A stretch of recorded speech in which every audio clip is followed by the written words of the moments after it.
but I just want to say good evening to everyone. My name is Adriana and I'm currently a sophomore at Yale University. I'm working towards a bachelor degree in environmental science with a concentration in conservation, and I'm also a part of a 5-year joint degree program to also earn my master's in environmental management through the Yale Graduate School of Forestry. So I have a lot of work ahead of me right now. I'm also here to talk about kind of what my history is with the Bruce Douglas Scholarship for Overcoming Adversity, and what helped bring me to where I am today.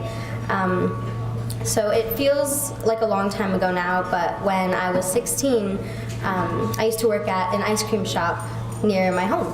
And 5 days a week I would serve ice cream to beautiful families, and at night I would help my boss make the ice cream by hand after I cleaned the restaurant. But these small town businesses aren't very fancy, so the shop only had this one really ancient register. One night the numbers didn't add up for the cash drawer, and I got an angry call at 1 in the morning demanding that I get back to the shop immediately. When I got there, my boss at the time had 2 police officers waiting to arrest me.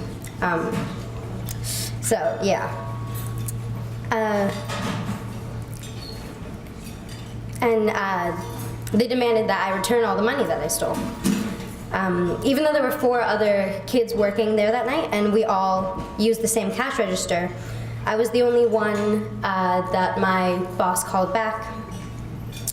And they explained that it was because they knew I'd done it, and they should have expected something like that would happen,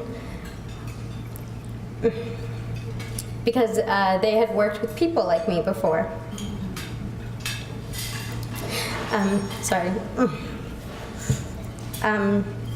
They told me that people from my background and people with single mothers who live in towns that aren't made for people like us did bad things like that all the time. So, and I was 16 at the time. I had just gotten my permit, so I actually had to have a friend bring me that night because I couldn't drive without a parent in the car at the time. So, I didn't steal any money, of course. The next day my boss called me and they casually told me that they had miscounted the cash register and there was no money missing. But by then I already had a police file and I had spent the night being interrogated for larceny. So I never would have guessed that I'd spend 8 months of my sophomore year in high school wrapped up in a lawsuit and working through the Connecticut Commission on Human Rights and Opportunities. But I guess I've always been an overachiever, so I got that one out of the way early.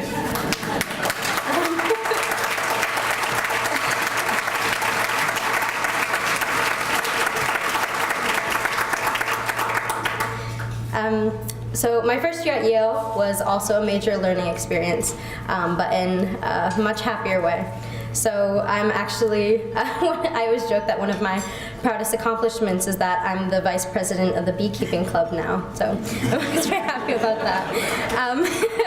And I work in the environmental studies department for community building and raising awareness on campus and in the New Haven community. Over this past summer, I was actually able to live in the Australian rainforest for 2.5 months studying ecology and conservation. And a lot of people respond to that they didn't know Australia had a rainforest. So